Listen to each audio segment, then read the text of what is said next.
यहाँ की पब्लिक जो है एक चीज़ में बिल्कुल भी ज़्यादा कंफ्यूज है। ये पब्लिक का सवाल है, एडवाइजरी कमेटी और ऑफिसर्स में क्या फ़र्क है? आप थोड़ा इसमें बताइए। एडवाइजरी कमेटी कहीं ना कहीं शाइन होने का काम करती है और ऑफिसर के जैसा रिएक्ट करती है।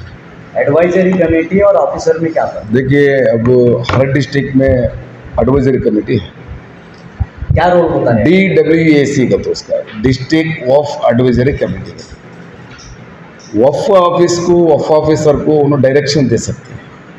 उन्होंने कौन सा भी फैसला उन्होंने खुद नहीं ले सकते। अब एवरी मंथ हमें पहले तीन महीने की एक मीटिंग करना था, तो हमारा मैं भी DWC चेयरमैन था, 2 बार चेयरमैन हूँ। अब महीना एवरी मंथ करना था, तो हमें परसों मिनिस्टर के साथ बात करके डिस्कस करें। उन्होंने खुद हमारे पूरे 21 मेंबर्स रहते DWC में, डिस्ट्रिक्ट ऑफ एडवाइजरी कमेटी में। ऑफ ऑफिसर के साथ तो उन्होंने डिस्कस करको जो मसले रहते उन्होंने उसमें एजेंडा बना ले को, वो सब्जेक्ट डिस्कस करको उन्होंने एडवाइस कर सकते, मशवरा दे सकते। वो एडवाइस उन्होंने हेड ऑफिस को फॉरवर्ड करते। हमारे बोर्ड मीटिंग में हमें वो सब्जेक्ट रख ले तो हमें डिसाइड करको फाइनल उसका एक नतीजा ला। सर, अगर कोई चेयरमैन ऐसा स्टेटमेंट दे रहा है कि 1100 एकड़ जो है वक्फ बोर्ड हम जब तक 1 साल में हमने एक्वायर किया है, यानी कि वक्फ बोर्ड के हैंड ओवर कर दिया है, जो वक्फ बोर्ड किसी के इंक्रोच थी ज़मीन, और वक्फ बोर्ड ये डिक्लेयर करता है कि ऑफिसर के थ्रू वक्फ बोर्ड ऑफिशियल ये 62 एकड़, तो ऐसे चेयरमैन पे क्या एक्शन लेंगे? यानी कि आप चेयरमैन हैं, एज ए चेयरमैन आप बोल रहे हैं कि आपने 1100 एकड़ ज़मीन आप 1 साल में इंक्रोचमेंट से वक्फ बोर्ड के हैंड ओवर ले ली गई, और वक्फ बोर्ड ये कहता है कि 62 एकड़। तो ऐसा अगर फेक स्टेटमेंट आता है तो ऐसे चेयरमैन पर आप पे क्या एक्शन? फेक स्टेटमेंट बोल के ले रहा था। बेसिकली आप ये पूछ रहे थे what is the difference between the Waqf officer and advisory. Namely KJ itself in an advisory body, they should advise the only advice, and according to their advice the officials will give. इनको क्या था under civil rules of इसमें they are having a responsibility. These people take a decision कि इनको constitutionally advisory committee को powers है, they have to wait and back, they have to advise it. advice के ऊपर काम चलता है। और ये statement देने का जो 62 एकर्स, ये 100 एकर्स, समझो 1000 acres, it will not make any difference because state wise रहता है। आज हम समझे कोई केस में हम डिक्री हुआ तो court is decided this is the work property, उसमें बाद में एग्जीक्यूशन तक जाता है, एग्जीक्यूशन तक हैंड ओवर तक जाता है। इस स्टेज पर थे वो गलत और कॉन्ट्रडिक्टरी स्टेटमेंट नहीं है। That will be a statement in respect of the progress that has to be recorded. Words में कंफ्यूजन, वो कह रहे हैं कि हमने हैंड ओवर ले ली। हम नहीं एक सवाल यहाँ पे, आप पहले सवाल सुनिए सर। आप कह रहे हैं कि ऐसा स्टेटमेंट को देते हैं तो अब कोई भी आएगा कि पूरा शहर मेरा है बोल देगा, तो वो आप स्टेटमेंट को क्या क्लियर कर देंगे? यहाँ पे सिर्फ ये है कि वक्फ बोर्ड 62 एकर्स अपने हैंड ओवर कर लिया है, ये स्टेटमेंट ऑफिशियली न्यूज़पेपर में आता है, लेकिन चेयरमैन कहते हैं कि हमने 1100 एकड़ ज़मीन हमने ली। नहीं तो ये बात पे आप देने वाले हैं? नहीं, आप मुझे मालूम हुआ जी, वो कई दिनों से भी केसेस चलको है। वो DWC चेयरमैन 1 साल 2 महीने की 3 महीने की हुआ उनको। वो हमारे अफजलपुर का केसेस मेरे ख्याल से 8-10 साल से चल रहे हैं सर। 16 ईयर से वो केस चल। हाँ सर, 16। अभी वो 16 ईयर्स के पहले के चेयरमैन नहीं थे। वही वो क्या बोल रहे हैं, उनके अब उनका पीरियड है, उनका हमें 3 साल पीरियड दे रहे थे। अब उनके पीरियड में वो केस फैसला हुआ, बोल सकते हैं जनरली हमारे पीरियड में हमें इतने हैंड ओवर ले लिए। मतलब जनरली कोई क्या भी स्टेटमेंट दे सकता है? नहीं, क्या भी नहीं लिए तो भी सही है ना।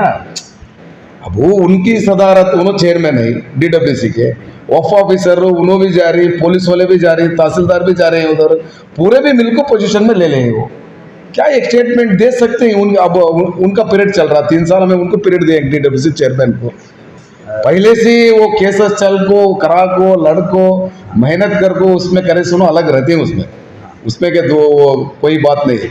इसलिए वो बोल रहे हैं अभी उनके साथ तो वो टीम वर्क होता है, टीम वर्क के साथ दोनों भी एक पर्सन गए बोल सकते हैं। सर, देखा जाता है कि वक्फ बोर्ड की जहाँ पे ज़मीन इंक्रोच होती है, कब्जा होती है, तो उसके ऊपर अगर कोई कंप्लेंट किया जाता है तो डिपार्टमेंट की तरफ से कोई रिस्पॉन्स नहीं मिलता है। इसके लिए कोई टास्क फोर्स बनाने का वक्फ बोर्ड कोई प्लान कर रहा है? क्योंकि आज वक्फ बोर्ड की ज़मीन कब्जा करना बहुत इजी वे हो गया। नहीं, जैसे कि आप देखिए, सही है, सही है। ये बहुत इजी है, एक्सेस है कब्जा करने के लिए। इसलिए हमें क्या, टास्क फोर्स अब आप करते हैं? पहले क्या करते हैं तो DW हमारे डिस्ट्रिक्ट ऑफ ऑफिसर को टास्क फोर्स उसमें एवरी डिस्ट्रिक्ट के डिप्टी कमिश्नर हम लोग बुला रहे थे, चेयरमैन को भी बुला रहे थे।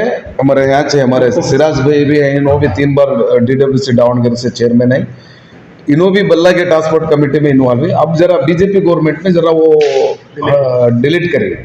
अब इंशाल्लाह मैं मिनिस्ट्री से हमारे जमीर अहमद साहब से बात किया हूँ, अगले दिनों में वो पहले जो था ट्रांसपोर्ट कमेटी में वक्फ ऑफिसर एंड DWC चेयरमैन दो भी इन्वॉल्व होंगे। दुआ करो वो हमें हमारे 1-2 पर्सन वो मीटिंग में रहे तो इंशाल्लाह वक्फ के क्या भी रहे तो भी मसले वहाँ हम हल करने के लिए ईजी होता। सर ये साथ जितने भी आप केसेस की आपने बताया कि वक्फ बोर्ड ने अपने हैंड ओवर ये ज़मीन कर ली है, ये कितने साल से वक्फ बोर्ड जो है केसेस फाइट कर रहा था और इसके क्रेडिट कलबुर्गी डिवीजन इंशाल्लाह मैं अब कल हमें मीटिंग प्रिपेयर हो आए थे, मीटिंग भी अब हमें अभी पूरे 260 बहुत ज़्यादा लोग इसका नहीं देखिए 266 से तकरीबन 266 केस है। क्रेडिट अलग है, ऑफिसर इस पर मेहनत करते हैं या कोई और लोग मेहनत करते हैं, कोई और आके क्रेडिट लेता है कि उनकी सदारत में ये हुआ, हम ठहरने के बाद में पोजीशन मिली। तो क्या वहाँ पर तहसीलदार का रोल नहीं था या डिवीजन ऑफिसर रहते हैं पूरे का रूल तो स्पेशल लिखा जाता है कि हमारी सदारत में हो गया और हम लोग ठहरने के बाद में हमने पोजीशन में ली। ऐसा क्या नहीं, देखिए अब मैं चेयरमैन हूँ, मैं चेयरमैन को 2 महीने हुआ। अब पहले जो भी हमारे चेयरमैन मिनिस्टर मेंबर्स सीनियर्स पूरे भी कैसा लड़ लेकर एक एग्जाम्पल हमारा बेंगलुरु का बेल्लड़ी का 602 एकर्स केस चल रहा है, सुप्रीम कोर्ट में चल रहा है। अब वो केस जीतने के मैं जीते मैं ले लेके हैंड ओवर करागा तो मैं बोल सकता हूँ पूरे भी पहले से कर लेंगे। उसकी जिम्मेदार है, उसके सीनियर एडवोकेट्स हैं, मिनिस्टर्स हैं, मेंबर्स हैं, हमारे बोर्ड के चेयरमैन हैं, सबकी भी कुर्बानी रखी उसमें, नाम है अमन सबका भी हमें नाम ले लेकर हमें ये करना, पूरे भी मिलाए तो उसका हाथ जोड़ना। सर आपके पास चेयरमैन शाफी सादी साहब के पास कुछ एलिगेशंस वगैरह अभी सब लोग क्रिएट ऑफ फंड्स का है, कुछ जमीनात का मामले एलिगेशंस वगैरह है, क्या बोर्ड इसकी इंडिपेंडेंट इंक्वायरी नहीं देखिए शाफी सादी एक चेयरमैन, मैं अब फिलहाल मैं चेयरमैन हूँ, मैं ये कल कौन सा भी डिसीजन नहीं कर सकता। पूरे हमारे 10 मेंबर भी मिलने को एक कमिटी 1 लाख बिलो कमिटी भी अप्रूव करना का तो पूरे मिलने को चेयरमैन को सपोर्ट करे तो वो रेजोल्यूशन पास होता, उसका एग्जीक्यूटिव ऑर्डर होता। शाफी सादी के बारे में लास्ट में चेयरमैन हुए दिन मुझे बेंगलुरु में भी ये सब मीडिया वाले मुझे क्वेश्चन करे थे, हमें अब तक एक अड़ी भी हमें कौन सी भी लैंड लीज को भी नहीं दिए, शाफी सादी उन्होंने हमारा सब्जेक्ट भी नहीं रखे, हमें वो अप्रूव भी नहीं करे। एलिगेशन करने का बहुत ईजी है, उसे प्रूव करना है ना बहुत मुश्किल होता है। प्रूव करके बोले तो जब हमें मान लेते हैं एलिगेशन।